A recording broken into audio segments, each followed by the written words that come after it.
चाहे अवतल दर्पण हो या उत्तल दर्पण हो, दोनों ही दर्पणों पर जो प्रकाश की किरणें होती हैं वो सदैव बाईं ओर से ही गिराई जाती हैं। तो ऐसी स्थिति में जो वस्तु होगी कहां होगी? दर्पण के ठीक सामने यानी कि बाईं ओर होगी। वस्तु हमेशा बाईं ओर ही होगी, लेकिन जो दाईं ओर और मुख्य अक्ष के ऊपर प्लस में, बाईं ओर और मुख्य अक्ष के नीचे माइनस में, इसको welcome to my channel BSN education world physics by Satyendra sir.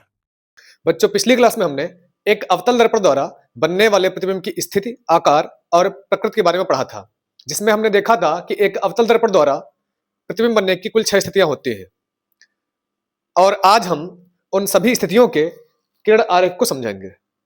और अगर आपको याद हो तो हम लोगों ने प्रतिबिंब बनने के 3 नियम भी पढ़े हैं, जिसमें पहला नियम हमारा है कि यदि कोई प्रकाश की किरण मुख्य अक्ष के समांतर चलते हुए दर्पण पर गिरती है तो वह परावर्तन के पश्चात मुख्य फोकस F से होकर जाती है। अगर समांतर जाते हुए दर्पण पर गिरती है तो परावर्तन के पश्चात मुख्य फोकस F से वापस लौटती है। अगला नियम, यदि वह मुख्य फोकस से जाकर के दर्पण पर गिरती है तो परावर्तन के पश्चात मुख्य अक्ष के समांतर हो जाती है। जैसा कि यहाँ पे देख लें एक बार, जो प्रकाश किरण मुख्य अक्ष के समांतर जाकर के दर्पण पर गिर रही है वह मुख्य फोकस F से होकर के वापस जा रही है, और जो प्रकाश की किरण मुख्य फोकस F से होते हुए दर्पण पर गिर रही है वह परावर्तन के पश्चात मुख्य अक्ष के समांतर हो रही है। और अगला नियम था, यदि कोई प्रकाश की किरण वक्रता केंद्र C से होते हुए दर्पण पर गिरती है तो वह उसी रास्ते पर वापस लौट जाती है। तो ये जो 3 नियम हैं, इन 3 नियमों में से इन्हीं 2 नियमों को जब एक साथ लेते हैं तो ऐसी स्थिति में किसी बिंदु वस्तु का प्रतिबिंब प्राप्त होता है। तो इसी की सहायता से ही आज हम इन सभी किरण आरेखों पर चर्चा करेंगे। तो आइए अब देखते हैं अपनी पहली स्थिति के बारे में। तुमने देखा था कि जब वस्तु अनंत पर स्थित होती है तो उसका प्रतिबिंब फोकस पर बनता है, जो कि वास्तविक उल्टा और वस्तु से बहुत छोटा होता है। अब देखते हैं, यहां पर एक अवतल दर्पण M1 M2 लिया गया है, जहां इसका ध्रुव P मुख्य फोकस F और वक्रता केंद्र C है। मुख्य फोकस F और वक्रता केंद्र C से होते हुए जो ये ब्लू कलर की रेखा दिखाई गई है, यह इस दर्पण का मुख्य अक्ष है।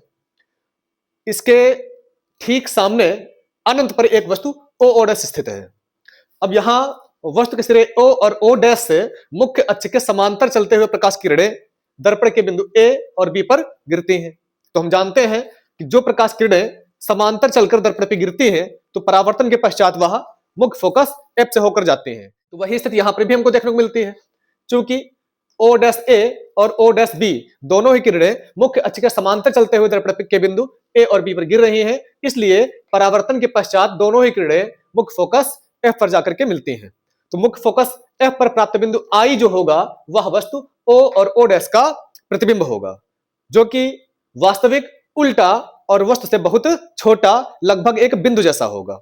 तो हम देखते हैं कि जब वस्तु अनंत पर स्थित होती है तो ऐसी स्थिति में उसका वास्तविक उल्टा और वस्तु से बहुत छोटा प्रतिबिंब मुख्य फोकस F पर प्राप्त होता है। अब हम बात करते हैं अपनी अगली स्थिति, जिसमें वस्तु वक्रता केंद्र C और अनंत के बीच स्थित होती है। तो देखते हैं यहां पर M1 M2 एक अवतल दर्पण है जिसका ध्रुव P मुख्य फोकस F और वक्रता केंद्र C है। इसके मुख्य अक्ष पर एक वस्तु OO' स्थित है। वस्तु के सिरे O' से 2 आपतित किरणें ली गई हैं। पहली O' जो कि मुख्य अक्ष के समांतर चलकर दर्पण के बिंदु A पर गिरती है, और अगली O' जो कि वक्रता केंद्र C से होते हुए दर्पण के बिंदु B पर गिरती है। अब हम जानते हैं कि जो किरण मुख्य अक्ष के समांतर चल के दर्पण के बिंदु A पर गिर रही है वह परावर्तन के पश्चात मुख्य फोकस F से होकर जाएगी, जबकि अगली प्रकाश की किरण जो कि वक्रता केंद्र C से होते हुए दर्पण के बिंदु B पर गिरेगी वह उसी रास्ते पर वापस लौट जाएगी। तो इस प्रकार इसकी जो परावर्तित किरणें हैं वापस जाते समय बिंदु I' पर मिल रही हैं। तो जो बिंदु I' होगा वही O' का प्रतिबिंब होगा। और यदि I' से मुख्य अक्ष पर लंब खींचे I' तो लंब I' वस्तु O' का प्रतिबिंब होगा, जो कि वास्तविक उल्टा और वस्तु से छोटा होगा, और यह मुख्य फोकस F और वक्रता केंद्र C के बीच प्राप्त होगा। तो ऐसी स्थिति में हम देखते हैं कि यदि वस्तु वक्रता केंद्र C और अनंत के बीच, यदि वस्तु वक्रता केंद्र C और अनंत के बीच स्थित होती है तो ऐसी स्थिति में वस्तु के सिरे O' से 2 प्रकाश किरणें, पहली O' मुख्य अक्ष के समांतर और अगली O' वक्रता केंद्र C से होते हुए दर्पण के बिंदु क्रमशः A और B पर गिरती हैं और परावर्तन के पश्चात I' पर मिलती हैं। I' वस्तु के सिरे O' का प्रतिबिंब है और I' से खींचा गया लंब I' वस्तु O' का प्रतिबिंब है, जो कि वास्तविक उल्टा वस्तु से छोटा है। और मुख्य फोकस F तथा वक्रता केंद्र C के बीच प्राप्त होता है। अब इसके बाद हम बात करते हैं अगली स्थिति की, जब वस्तु वक्रता केंद्र C पर ही स्थित है। तो ऐसी स्थिति में वस्तु के सिरे O' से दो प्रकाश किरणें O'(A) और O'(B) जो ली गई हैं, उनमें से एक प्रकाश की किरण मुख्य अक्ष के समांतर चलते हुए दर्पण के बिंदु A पर गिरती है, जबकि अगली प्रकाश की किरण मुख्य फोकस F से चल करके दर्पण के बिंदु B पर गिरती है। तो जो प्रकाश किरण मुख्य अक्ष के समांतर होती है वह मुख्य फोकस F से होकर के जाती है, जबकि जो प्रकाश किरण मुख्य फोकस F से जाते हुए दर्पण पे गिरती है तो वह परावर्तन के पश्चात मुख्य अक्ष के समांतर हो जाती है। तो इस प्रकार हम देखते हैं कि जो परावर्तित किरणें हमारी हैं वह एक दूसरे से I' पर मिल रही है, तो जो I' होगा वह O' का प्रतिबिंब होगा। और यदि हम I' से मुख्य अक्ष पर लंब खींच दें I' तो यह O' का प्रतिबिंब हो जाएगा, जो कि वास्तविक, उल्टा और वस्तु के बराबर आकार का होगा और वक्रता केंद्र C पर ही बन रहा है। तो इस प्रकार यदि किसी वस्तु को अवतल दर्पण के सामने वक्रता केंद्र C पर रखा जाए तो ऐसी स्थिति में उसका वास्तविक, उल्टा और वस्तु के बराबर आकार का प्रतिबिंब वक्रता केंद्र C पर ही प्राप्त होता है। एक बार फिर से इनको दोहराते हैं। जब वस्तु अनंत पर है तो दोनों ही प्रकाश की किरणें जो वस्तु से निकल रही हैं दर्पण पे समांतर गिरती हैं और परावर्तन के पश्चात मुख्य फोकस F पर जाकर के मिलती हैं, इसलिए जो उनका प्रतिबिंब प्राप्त होता है वह मुख्य फोकस F पर ही बनता है, जो कि वास्तविक, उल्टा और वस्तु से बहुत छोटे आकार का प्राप्त होता है। अगली स्थिति में एक प्रकाश की किरण मुख्य अक्ष के समांतर जा रही है, जबकि अगली वक्रता केंद्र C से जा रही है। एक मुख्य अक्ष के समांतर जा रही है और अगली वक्रता केंद्र C से जा रही है। तो जो समांतर जा रही है वह मुख्य फोकस से वापस जा रही है, समांतर वाली मुख्य फोकस F से जा रही है, समांतर वाली मुख्य फोकस F से लौट रही है, जबकि वक्रता केंद्र C से जाने वाली उसी रास्ते पर वापस लौट रही है और दोनों ही परावर्तित किरणें एक दूसरे को I' पर मिल रही हैं। तो इस प्रकार से I' O' का प्रतिबिंब है और यहां से खींचा गया लंब I' वस्तु O' का प्रतिबिंब होगा, जो कि वास्तविक, उल्टा और वस्तु से छोटे आकार का है और मुख्य फोकस F तथा वक्रता केंद्र C के बीच प्राप्त हो रहा है। अगली स्थिति में एक प्रकाश की किरण मुख्य अक्ष के समांतर जा रही है, जबकि दूसरी वाली मुख्य फोकस F से होते हुए जा रही है। जो समांतर जा रही है तो दर्पण से टकराने के पश्चात वह मुख्य फोकस F से लौटेगी, जबकि जो मुख्य फोकस F से जा रही है दर्पण से टकराने के पश्चात वह मुख्य अक्ष के समांतर हो जाएगी और दोनों परावर्तित किरणें एक दूसरे को यहाँ I' पर मिलेंगी और I' O' का प्रतिबिंब होगा। यहाँ से खींचा गया लंब I' वस्तु O' का प्रतिबिंब होगा, जो कि वास्तविक, उल्टा और वस्तु के बराबर होगा और वक्रता केंद्र C पर ही बनेगा। और अब हम आते हैं अपनी अगली स्थिति पर, जब वस्तु वक्रता केंद्र C और मुख्य फोकस F के बीच ली गई है। अगली स्थिति क्या है? वस्तु वक्रता केंद्र C और मुख्य फोकस F के बीच ली गई है। अभी हमने पहली स्थिति देखी जब वस्तु अनंत पर थी तो इसका प्रतिबिंब मुख्य फोकस पर बन रहा था। अगली स्थिति में वस्तु अनंत और वक्रता केंद्र C के बीच ली गई थी तो उसका प्रतिबिंब मुख्य फोकस F और वक्रता केंद्र C के बीच बन रहा था। अब उसके बाद अगली स्थिति में हमने देखा था वस्तु वक्रता केंद्र C पर ली गई थी तो उसका प्रतिबिंब वक्रता केंद्र C पर ही मुख्य अक्ष के नीचे वास्तविक, उल्टा और वस्तु के बराबर आकार का प्राप्त हो रहा था। अब हमारी अगली स्थिति है, इस स्थिति में वस्तु को वक्रता केंद्र C और मुख्य फोकस F के बीच रखा गया है। तो ऐसी स्थिति में वस्तु के सिरे O' से मुख्य अक्ष के समांतर चलने वाली प्रकाश की किरण O'(A) दर्पण के बिंदु A पर गिरती है और परावर्तन के पश्चात मुख्य फोकस F से होकर जाती है। अगली प्रकाश की किरण O'(B) मुख्य फोकस F से होते हुए दर्पण के बिंदु B पर गिरती है और परावर्तन के पश्चात मुख्य अक्ष के समांतर हो जाती है।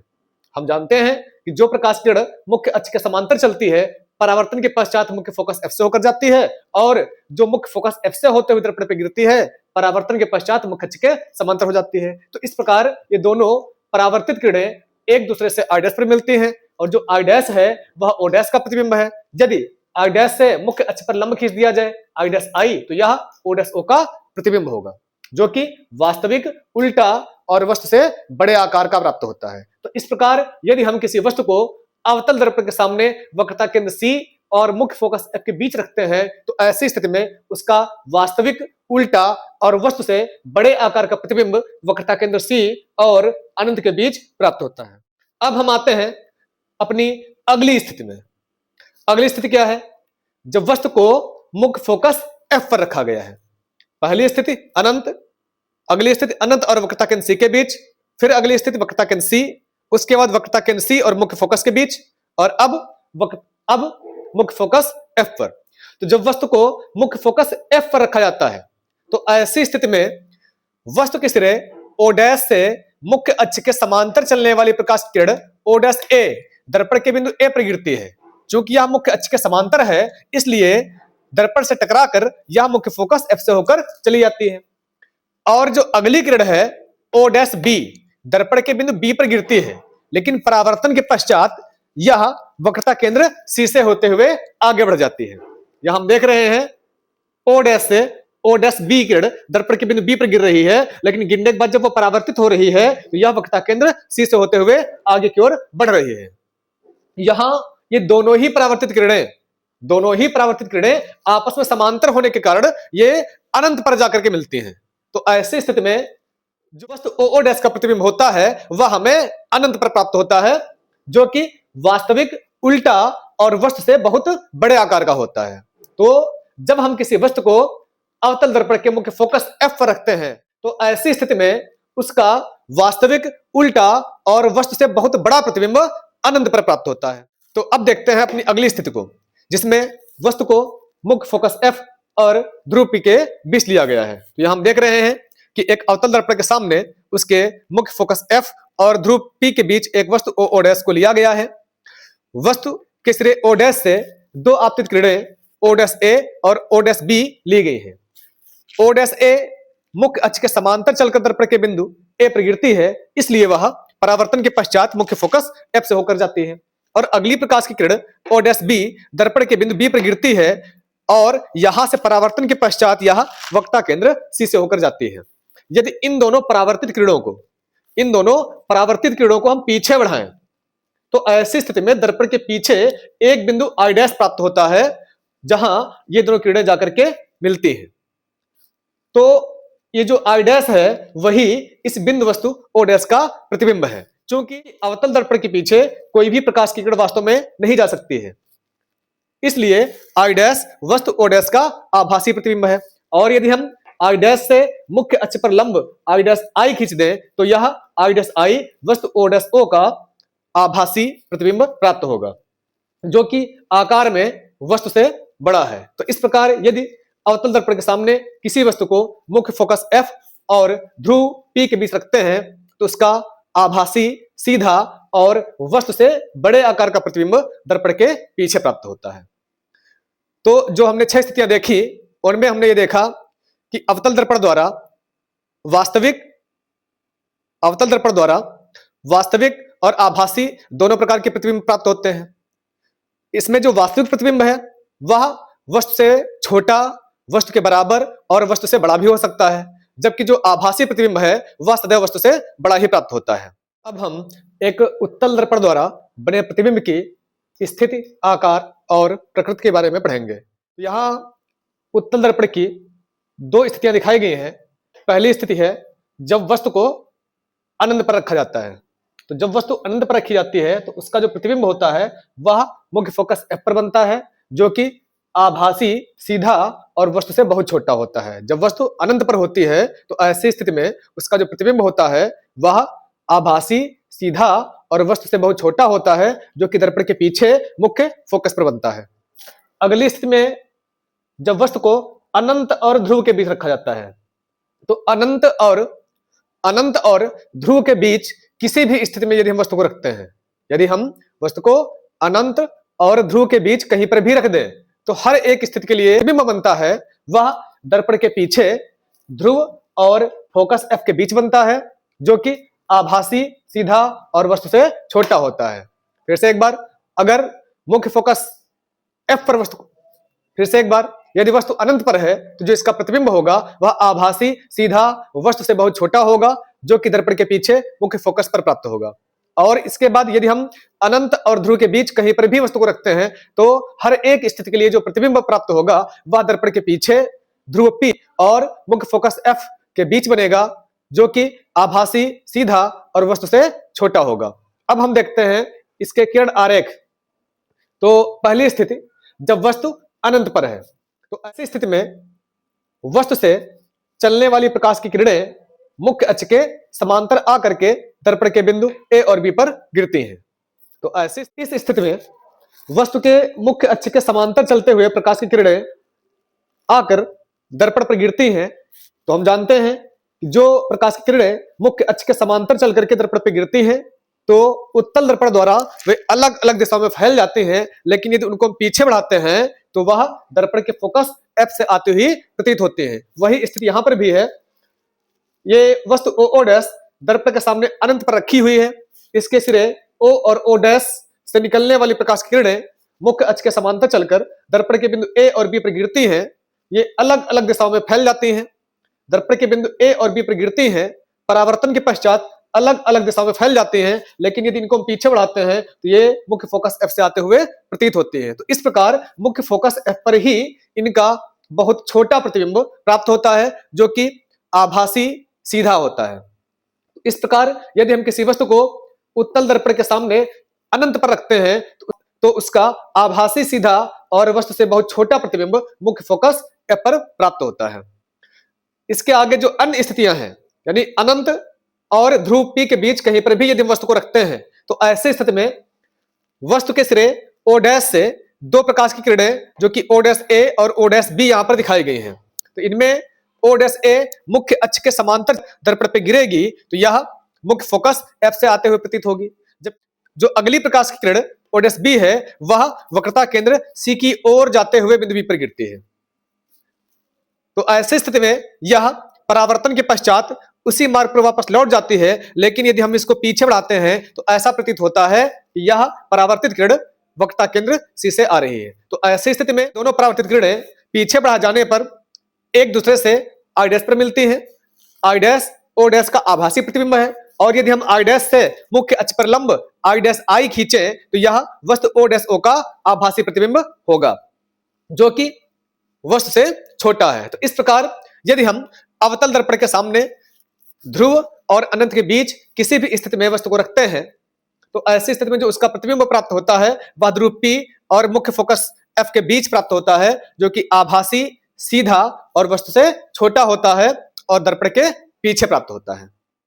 और अब हम यहां दर्पण के सूत्र के विषय में पढ़ेंगे। तो दर्पण के सूत्र के लिए चाहे वह अवतल दर्पण हो या उत्तल दर्पण हो, तो अवतल दर्पण हो या उत्तल दर्पण हो, दोनों के लिए एक छोटा सा आसान सा सूत्र है 1/f is equal to 1/u plus 1/v, जहां f, u और v तीनों ही एक प्रकार की दूरियां हैं। ये क्या है इनको देखते हैं। f के विषय में हम पहले ही पढ़ चुके हैं। f क्या है? फोकस दूरी। दर्पण के ध्रुव p और मुख्य फोकस f के बीच की दूरी को हम उसकी फोकस दूरी कहते हैं, इसे स्मॉल f से लिखते हैं। लेकिन यहाँ u और v हमको पहली बार दिखे। अब u क्या है, v क्या है, इनको समझते हैं। दर्पण के ध्रुव P से जहां पर वस्तु रखी है, जैसे यहां वस्तु ओ डैश रखी गई है, तो ध्रुव P और जहां पर वस्तु रखी है उस बिंदु तक की दूरी PO को हम U से लिखते हैं। यानी U क्या है? दर्पण के ध्रुव से वस्तु तक की दूरी। U क्या है? दर्पण के ध्रुव से वस्तु तक की दूरी। और ठीक ऐसे ही दर्पण के ध्रुव से प्रतिबिंब तक की दूरी, दर्पण के ध्रुव P से प्रतिबिंब तक की दूरी यानी कि PI, इसको हम लिखते हैं V से। तो ध्रुव से वस्तु तक की दूरी U हो गई और ध्रुव से प्रतिबिंब तक की दूरी V हो गई। जैसा कि हमने यहाँ पर दिखा भी दिया है, U क्या है? दर्पण से वस्तु की दूरी यानी PO। V क्या है? दर्पण से प्रतिबिंब की दूरी PI।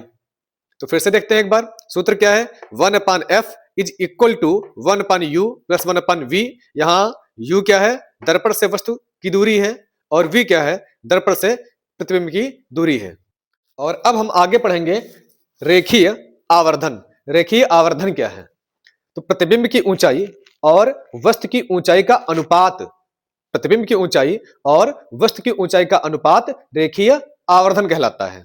देखते हैं यहां, प्रतिबिंब की लंबाई तथा वस्तु की लंबाई के अनुपात को रेखीय आवर्धन कहते हैं और इसे m से प्रदर्शित करते हैं। तो इस प्रकार रेखीय आवर्धन m बराबर प्रतिबिंब की लंबाई बटे वस्तु की लंबाई है।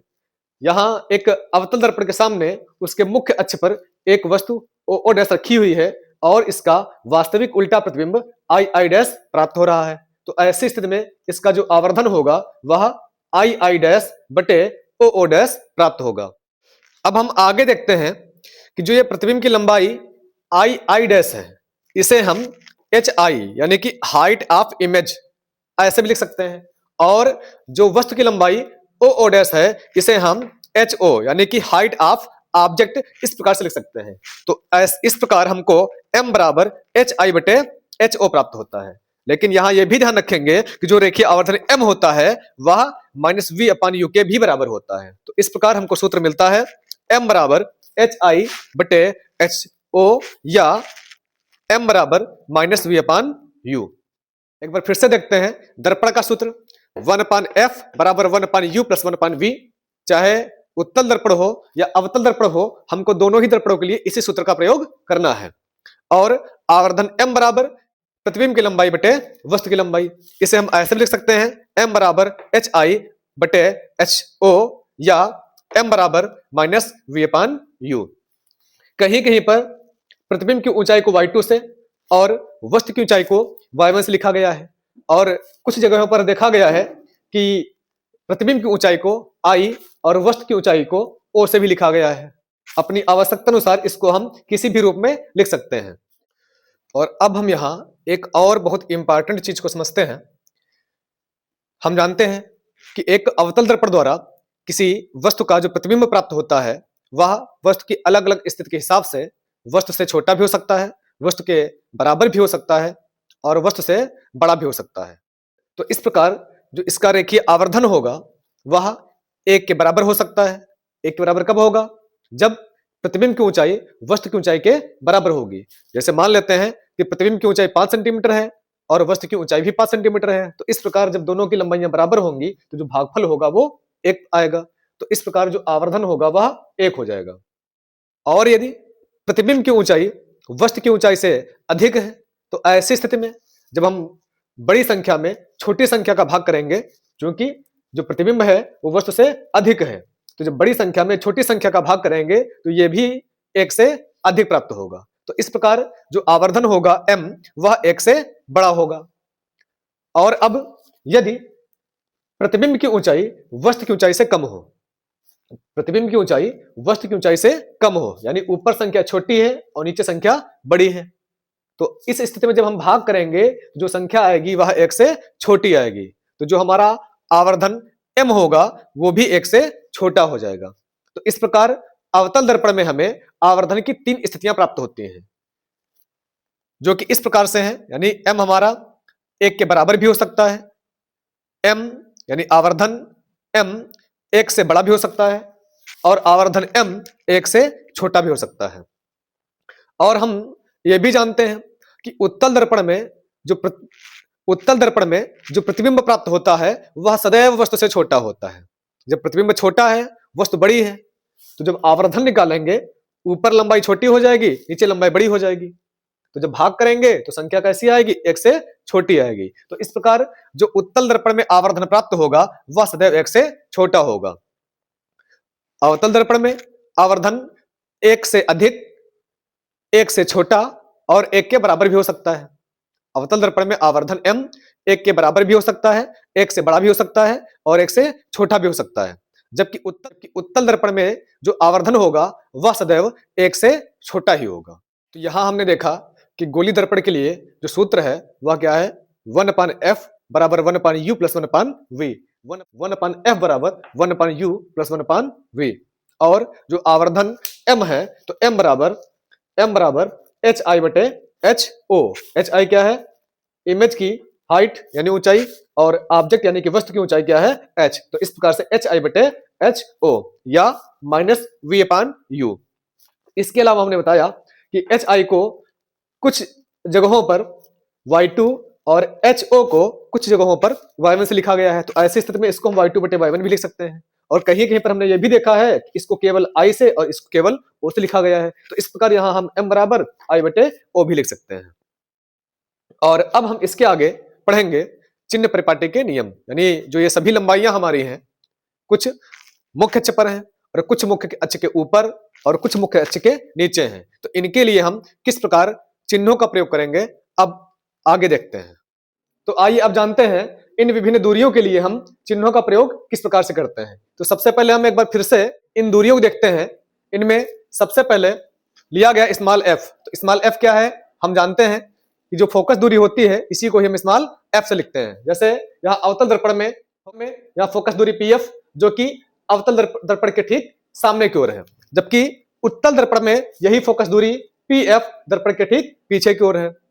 अगली जो दूरी है R, ये क्या है? वक्रता त्रिज्या, हम पहले पढ़ चुके हैं। तो वक्रता त्रिज्या अवतल दर्पण के ठीक सामने P यानी ध्रुव P और वक्रता केंद्र C के बीच की दूरी जो है उसी को ही हम लोग वक्रता त्रिज्या कहते हैं, जो कि अवतल दर्पण में दर्पण के ठीक सामने की ओर, जबकि उत्तल दर्पण में दर्पण के ठीक पीछे की ओर होती है। इसके बाद बात करते हैं U और V की। U क्या है, V क्या है, हम पहले पढ़ भी चुके हैं। U क्या है? दर्पण से वस्तु तक की दूरी। दर्पण से वस्तु तक की दूरी को हम लोग इस्तेमाल U से और दर्पण से प्रतिबिंब तक की दूरी को इस्तेमाल V से लिखते हैं। इनको देखते हैं हम। यहाँ ध्रुव P है और ये वस्तु O डैश रखी हुई है, तो P से O तक की जो दूरी होगी, क्योंकि वस्तु कहां पर है? यही स्थित है। ध्रुव P से O तक की जो दूरी होगी यानी PO, इसको हम इस्तेमाल U से लिखेंगे। ये अवतल दर्पण में दूरी PO है और ये उत्तल दर्पण में ध्रुव P से वस्तु तक की दूरी PO है। इसके बाद बात करते हैं V की। तो V क्या है? दर्पण से प्रतिबिंब तक की दूरी। तो जैसे प्रतिबिंब, यहां पर एक प्रतिबिंब ये दिखाया गया है II डैश, जबकि इसके पीछे भी एक प्रतिबिंब II डैश दिखाया गया है। ये वास्तविक के लिए दिखाया गया है और ये आभासी स्थिति के लिए दिखाया गया है। तो ऐसी स्थिति में P से I तक की, यहां भी ले लें हम, P से I तक की जो दूरी होगी इसे हम लोग इस्तेमाल V से लिखेंगे। ठीक है, ऐसे ही यहां पर उत्तल दर्पण में ध्रुव P से ये प्रतिबिंब यहां पर बन रहा है II डैश, ध्रुव P से I तक की जो दूरी होगी PI, इसको हम लोग इस्तेमाल V से लिखेंगे। जैसा कि हम जानते हैं कि अवतल दर्पण में जो प्रतिबिंब बनता है वह दर्पण के सामने भी बन सकता है और दर्पण के पीछे भी बन सकता है। जो वास्तविक और उल्टा प्रतिबिंब बनता है वह दर्पण के सामने, लेकिन जो आभासी प्रतिबिंब बनता है वह दर्पण के ठीक पीछे बनता है। इसके अलावा उत्तल दर्पण में जो प्रतिबिंब बनता है वह सदैव दर्पण के पीछे ही बनता है। अब आगे हम देखते हैं O और I। O और I क्या है? तो जैसा कि यहां देख रहे हैं कि मुख्य अक्ष के ऊपर वस्तु O डैश को दिखाया गया है, ये अवतल दर्पण में और ये उत्तल दर्पण में। तो जो वस्तु की ऊंचाई होती है इसको ही हम लोग O से लिखते हैं, और जो प्रतिबिंब की ऊंचाई होती है इसको हम लोग I से लिखते हैं, क्योंकि O से ऑब्जेक्ट यानी कि वस्तु और I से इमेज यानी कि प्रतिबिंब।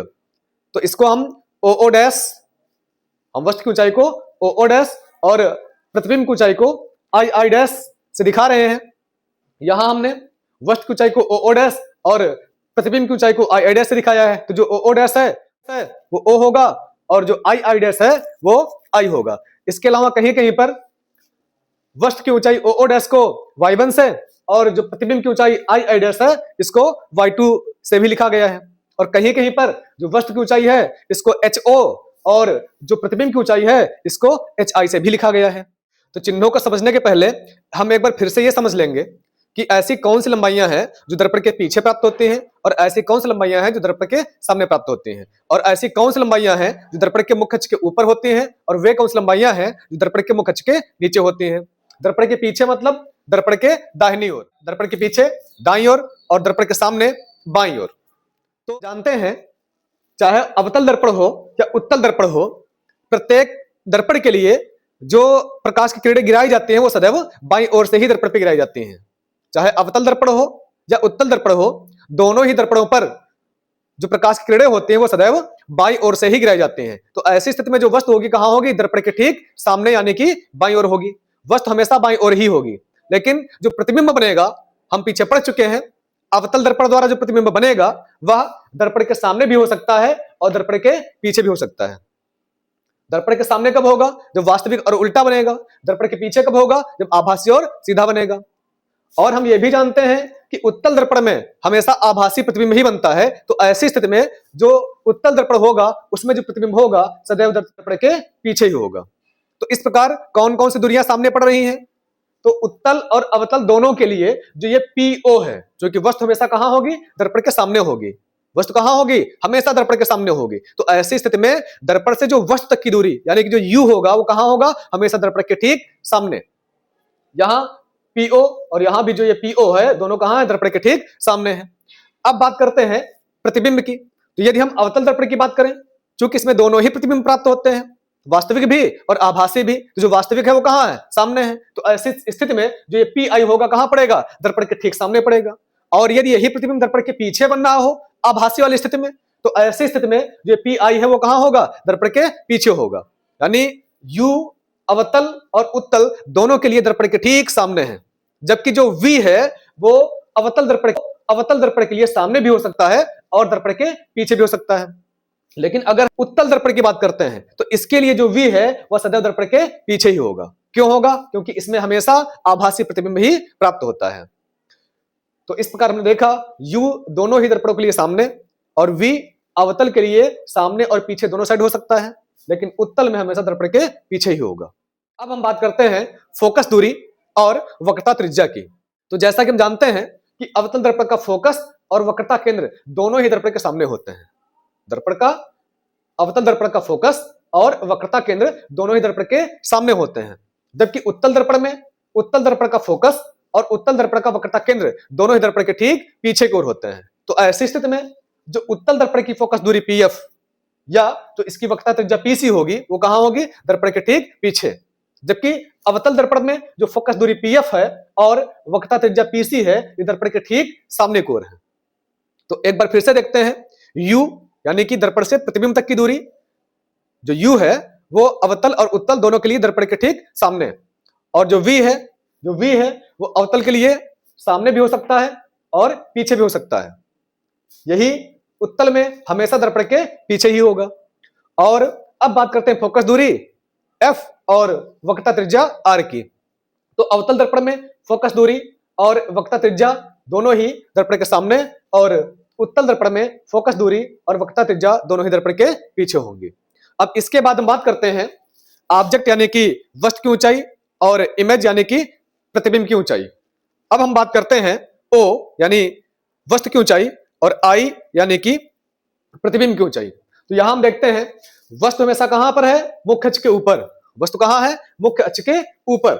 और प्रतिबिंब मुख्य अक्ष के ऊपर भी हो सकता है और मुख्य अक्ष के नीचे भी हो सकता है। तो हम यहां देखते हैं कि जो वस्तु है वो सदैव मुख्य अक्ष के ऊपर होती है। जो वस्तु है वह मुख्य अक्ष के ऊपर होती है। तो ऐसी स्थिति में जो ऑब्जेक्ट यानी कि OO डैश जिसको हमने यहां O से लिखा हुआ है, तो जो ये लंबाई हमारी है या ये जो ऊंचाई है ये कहां होगी? मुख्य अक्ष के ऊपर होगी। जबकि अगर हम बात करें I की यानी प्रतिबिंब की ऊंचाई की, तो ये अगर प्रतिबिंब वास्तविक और उल्टा बन रहा है तो ये लंबाई कहां होगी? मुख्य अक्ष के नीचे होगी। अगर प्रतिबिंब वास्तविक और उल्टा है तो ये लंबाई मुख्य अक्ष के नीचे होगी। जबकि अगर प्रतिबिंब आभासी और सीधा है तो ये लंबाई कहां होगी? मुख्य अक्ष के ऊपर होगी। क्योंकि अवतल दर्पण में वास्तविक और आभासी दोनों प्रकार के प्रतिबिंब बनते हैं। तो ऐसी स्थिति में अवतल दर्पण के लिए प्रतिबिंब की ऊंचाई होगी वह मुख्य अक्ष के नीचे भी हो सकती है और मुख्य अक्ष के ऊपर भी हो सकती है। लेकिन उत्तल दर्पण में हमेशा प्रतिबिंब आभासी ही बनता है, इसलिए इसमें जो प्रतिबिंब की ऊंचाई होगी वह हमेशा मुख्य अक्ष के ऊपर ही होगी। और अब हम जानते हैं ऐसी स्थिति में इसके लिए किस चिन्ह का प्रयोग किया जाएगा। तो ध्यान रखेंगे कि जितनी भी लंबाइयां दर्पण के पीछे यानी दर्पण के दाईं ओर होंगी और जितनी भी लंबाइयां मुख्य अक्ष के ऊपर होंगी वो सदैव प्लस चिन्ह के साथ लिखी जाएंगी। दर्पण के पीछे अर्थात दर्पण के दाईं ओर और मुख्य अक्ष के ऊपर, दर्पण के दाईं ओर और मुख्य अक्ष के ऊपर की जो लंबाई होंगी वो सदैव प्लस चिन्ह के साथ, और दर्पण के सामने यानी दर्पण के बाईं ओर, दर्पण के बाईं ओर और मुख्य अक्ष के नीचे, दर्पण के बाईं ओर और मुख्य अक्ष के नीचे की जो लंबाई होंगी वो सदैव माइनस चिन्ह के साथ लिखी जाएंगी। दाईं ओर और मुख्य अक्ष के ऊपर प्लस में, बाईं ओर और मुख्य अक्ष के नीचे माइनस में। इसको हम कार्तीय तल की सहायता से भी समझेंगे। यहाँ x डैश यानी कि x अक्ष को लिया गया है और ये y डैश y अक्ष है। दोनों एक दूसरे को मूल बिंदु O पर काटते हैं। तो जैसा कि हम जानते हैं कि मूल बिंदु के आगे की जो दूरियां होती हैं वो सदैव प्लस चिन्ह के साथ और जो इसके पीछे की दूरियां होती हैं वो माइनस चिन्ह के साथ ली जाती हैं। ठीक इसी प्रकार y अक्ष में जो मूल बिंदु के ऊपर की ऊंचाइयां होती हैं या दूरियां होती हैं उनको प्लस चिन्ह के साथ और जो नीचे की दूरियां या लंबाइयां होती हैं उनको माइनस चिन्ह के साथ ली जाती हैं। तो ठीक इसी प्रकार यही स्थिति हम यहां पर भी लगाते हैं। जो यहां मूल बिंदु O लिया गया है, जो यहां दर्पण का ध्रुव P होता है, इसको हम मूल बिंदु मानते हैं। तो ऐसी स्थिति में जब यह मूल बिंदु होगा तो जो ये इसके आगे का भाग होगा वह x अक्ष की धन दिशा होगी और जो पीछे का भाग होगा वह x अक्ष की ऋण दिशा होगी। तो ऐसी स्थिति में जितनी भी लंबाइयां आगे की ओर पड़ेंगी वो सब प्लस की हो जाएंगी और जो लंबाइयां पीछे की ओर पड़ेंगी वो सारी माइनस की हो जाएंगी। और यदि हम बात करें इसके ऊपर की तो वह y अक्ष की धन दिशा पड़ेगी और यदि बात करें नीचे की तो वो y अक्ष की ऋण दिशा पड़ेगी। तो ऐसी स्थिति में मुख्य अक्ष के ऊपर की जो लंबाइयां होंगी वह सदैव प्लस में, जो नीचे की लंबाइयां होंगी वह सदैव माइनस में ली जाएंगी। फिर से एक बार, दर्पण के पीछे यानी दर्पण के दाईं ओर जो लंबाइयां होंगी वह प्लस में, दर्पण के सामने यानी दर्पण के बाईं ओर जो लंबाइयां होंगी वो माइनस में, फिर मुख्य अक्ष के ऊपर की लंबाइयां प्लस में और मुख्य अक्ष के नीचे की जो लंबाइयां होंगी वह माइनस में ली जाएंगी। अब इनको एक बार हम यहां समझते हैं, देखते हैं। सबसे पहले जो हमारा मुख्य फोकस एफ है, तो अवतल दर्पण का जो मुख्य फोकस होता है वह कहां होता है? दर्पण के सामने होता है। जब मुख्य फोकस दर्पण के सामने है और वक्रता केंद्र भी सामने है, तो ऐसी स्थिति में जो फोकस दूरी पीएफ और जो वक्रता त्रिज्या पीसी होगी, फोकस दूरी को हम लोग स्मॉल एफ से और वक्रता त्रिज्या को स्मॉल आर से लिखते हैं, तो ये दोनों कहां पड़ रही हैं? दर्पण के सामने यानी कि बाईं ओर पड़ रही है। तो बाईं ओर की लंबाइयां कहां हो जाएंगी? माइनस में हो जाएंगी। तो अवतल दर्पण की जो फोकस दूरी एफ होगी वो भी माइनस में और जो वक्रता त्रिज्या आर होगी वो भी माइनस में हो जाएगी। लेकिन अगर हम यही बात करें उत्तल दर्पण के लिए, तो उत्तल दर्पण का फोकस कहां है? दर्पण के पीछे है। वक्रता केंद्र कहां है? दर्पण के पीछे है। तो इसकी फोकस दूरी और वक्रता त्रिज्या दोनों ही कहां हो गई? पीछे हो गई, यानी कि दाईं ओर हो गई। तो जब ये दाईं ओर है तो इस हिसाब से कैसी हो जाएंगी? प्लस की हो जाएंगी। तो इसलिए जो उत्तल दर्पण की फोकस दूरी होती है वो प्लस में होती है और इसकी जो वक्रता त्रिज्या होती है वो भी प्लस में होती है। अब हम आगे बात करते हैं यू की। यू यानी कि दर्पण से वस्तु तक की दूरी। दर्पण से वस्तु तक की दूरी, तो वस्तु कहां रखी गई है? दर्पण के सामने, चाहे वो अवतल हो और चाहे वो उत्तल हो। ऐसी स्थिति में जो दर्पण से वस्तु तक की दूरी होगी यानी यू, दर्पण से वस्तु तक की दूरी को ही हम यू से लिखते हैं। तो ऐसी स्थिति में दर्पण से वस्तु तक की जो दूरी यू होगी वह कैसी हो जाएगी? माइनस की। क्यों हो जाएगी? क्योंकि दर्पण के सामने बाईं ओर है। अब बात करते हैं वी की। तो वी की तो दो स्थितियां हैं। वी की दो स्थितियां हैं। अगर प्रतिबिंब सामने बन रहा है, अगर प्रतिबिंब सामने बन रहा है तो जो ये पी आई है ये कहां पड़ेगा? दर्पण के बाईं ओर। और अगर प्रतिबिंब पीछे बन रहा है तो जो पी आई है वो कहां पड़ेगा? दर्पण के दाईं ओर पड़ेगा। तो ये स्थितियां किसमें होती हैं? अवतल दर्पण में। तो अगर अवतल दर्पण में वास्तविक और उल्टा प्रतिबिंब बनेगा तो कहां होगा? वो दर्पण के सामने होगा। तो ऐसी स्थिति में जो ये पी आई यानी कि जो स्मॉल वी होगा कैसा हो जाएगा? माइनस का हो जाएगा। और यदि आभासी और सीधा प्रतिबिंब बनेगा तो दर्पण के पीछे बनेगा। तो ऐसी स्थिति में जो ये पी आई यानी कि स्मॉल वी होगा वो कैसा हो जाएगा? प्लस का हो जाएगा। तो अवतल दर्पण में जो वी होगा वह वास्तविक के लिए माइनस, आभासी के लिए प्लस। अब बात करते हैं उत्तल दर्पण की। तो उत्तल दर्पण में हम जानते हैं कि जो प्रतिबिंब होगा कहां बनेगा? दर्पण के पीछे ही बनता है। उत्तल दर्पण में हम जानते हैं कि जो प्रतिबिंब होता है वह सदैव दर्पण के पीछे ही बनता है। तो ऐसी स्थिति में जो पी आई यानी कि स्मॉल वी होगा वह उत्तल दर्पण के लिए हमेशा कैसा होगा? प्लस में ही होगा। तो यहां देख लेते हैं एक बार वी, तो अवतल होगा माइनस कब होगा? जब प्रतिबिंब वास्तविक, और प्लस कब होगा? जब प्रतिबिंब होगा आभासी। और यही हम देखते हैं उत्तल के लिए। तो उत्तल में हमारा जो वी होगा हमेशा प्लस का होगा। क्यों होगा? क्योंकि इसमें हमेशा प्रतिबिंब कैसा बनता है? आभासी ही बनता है। अब बात करते हैं ओ यानी कि वस्तु की ऊंचाई की। तो यहां हम देखते हैं जो हमारी वस्तु है वह कहां है? मुख्य अक्ष के ऊपर, चाहे वो अवतल हो या उत्तल दर्पण हो। दोनों ही दर्पणों में जो वस्तु है वो कहां है? मुख्य अक्ष के ऊपर। तो अभी हमने यहां पर देखा था मुख्य अक्ष के जो ऊपर की ऊंचाइयां होती हैं उनको हम वाई अक्ष की धनदिश में लेते हैं। इसलिए जो इसकी ऊंचाई होगी वो कैसी हो जाएगी? प्लस में हो जाएगी। तो जो ओ हमारा होगा यानी कि जो वस्तु की ऊंचाई होगी वो दोनों ही दर्पणों के लिए कैसी हो जाएगी? प्लस की हो जाएगी। और अब हम बात करते हैं आई की। आई यानी कि प्रतिबिंब की ऊंचाई की। तो फिर से वही चीज, क्योंकि हम जानते हैं कि अवतल दर्पण में जो प्रतिबिंब बनता है वह वास्तविक भी हो सकता है और आभासी भी हो सकता है। तो अगर वास्तविक हुआ तो कहां हो गया? अगर वास्तविक बना तो कहां बनेगा? मुख्य अक्ष के नीचे। तो जो नीचे की लंबाई होती है कैसी होती है? माइनस में। जो नीचे की लंबाई होती है कैसी होगी? माइनस में। तो इसलिए अगर प्रतिबिंब वास्तविक बनेगा तो जो ये आई आई डैश होगा यानी जो प्रतिबिंब की ऊंचाई होगी जिसको हमने इधर आई से लिया है कैसी होगी? माइनस की होगी। लेकिन यदि यही आभासी प्रतिबिंब बनेगा तो ऐसी स्थिति में ये कहां होगा? मुख्य अक्ष के ऊपर होगा। तो ऐसी स्थिति में हम इसको प्लस में लेंगे। तो इस प्रकार से उत्तल दर्पण के लिए जो उत्तल दर्पण के लिए प्रतिबिंब की ऊंचाई होगी वह वास्तविक के लिए कैसी होगी? माइनस, और आभासी के लिए कैसी होगी? प्लस की। अब बात करते हैं उत्तल की। तो उत्तल दर्पण में हम जानते हैं जो प्रतिबिंब बनता है वो हमेशा मुख्य अक्ष के ऊपर, आभासी सीधा और मुख्य अक्ष के ऊपर बनता है। तो ऐसी स्थिति में जो प्रतिबिंब की ऊंचाई होगी वह हमेशा प्लस में ही होगी। तो अवतल दर्पण के लिए जो प्रतिबिंब की ऊंचाई होगी वह माइनस और प्लस दोनों हो सकती है, लेकिन उत्तल दर्पण के लिए हमेशा प्लस की ही होगी। तो देखते हैं यहाँ पर जो वस्तु है वो दोनों ही दर्पणों के लिए, चाहे वो अवतल हो या उत्तल हो, दोनों के लिए प्लस में होगी। लेकिन जो प्रतिबिंब है वह अवतल के लिए माइनस और प्लस, यानी जो प्रतिबिंब की ऊंचाई है वह अवतल दर्पण के लिए माइनस और प्लस दोनों में हो सकती है। माइनस कब होगी? जब प्रतिबिंब वास्तविक और उल्टा होगा। प्लस कब होगी? जब प्रतिबिंब आभासी और सीधा होगा। लेकिन यही यही आई यानी कि प्रतिबिंब की ऊंचाई जो होगी वह उत्तल दर्पण के लिए हमेशा प्लस में होगी। तो इस प्रकार हम एक बार यहां देखते हैं कि जो हमारा उत्तल दर्पण है, जो उत्तल दर्पण है, तो इसमें केवल एक ऐसी लंबाई है जो माइनस में ली गई है। उत्तल दर्पण में केवल एक ऐसी लंबाई है जो माइनस में ली गई है, और वो कौन है? वो है यू। यू क्या है? यू क्या है? यू दर्पण से वस्तु तक की दूरी। तो हम ध्यान रखेंगे उत्तल दर्पण में केवल और केवल जो यू होगा वो माइनस में होगा, बाकी इसकी जो सभी लंबाइयां होंगी वह हमेशा हमेशा के लिए प्लस में ही होंगी। और यदि हम अवतल दर्पण में देखें तो अधिकांश लंबाइयां हमको माइनस में मिल रही हैं। जैसे एफ भी माइनस में है, आर भी माइनस में है, यू भी माइनस में है, वी माइनस प्लस दोनों में हो सकता है, आई माइनस प्लस दोनों में हो सकता है, और जो ओ है वह केवल हमेशा प्लस में होगा। क्योंकि इसके बाद अब हमको न्यूमेरिकल्स पढ़ने हैं, तो इसलिए एक बात यहां पर हम और समझते हैं, और वो है आवर्धन के विषय में। तो जैसा कि हम आवर्धन को पीछे पढ़ चुके हैं, आवर्धन किसे कहते हैं? प्रतिबिंब की ऊंचाई और वस्तु की ऊंचाई के अनुपात को हम रेखीय आवर्धन कहते हैं।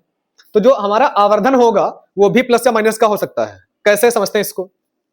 यदि प्रतिबिंब आभासी है, यदि प्रतिबिंब आभासी है, तो जो प्रतिबिंब आभासी होगा कहां बनेगा? मुख्य अक्ष के ऊपर बनेगा, और जो हमारी वस्तु है वो तो हमेशा मुख्य अक्ष के ऊपर ही होती है। तो ऐसी स्थिति में जो दोनों लंबाइयां होंगी हमारी कैसी हो जाएंगी? प्लस की हो जाएंगी।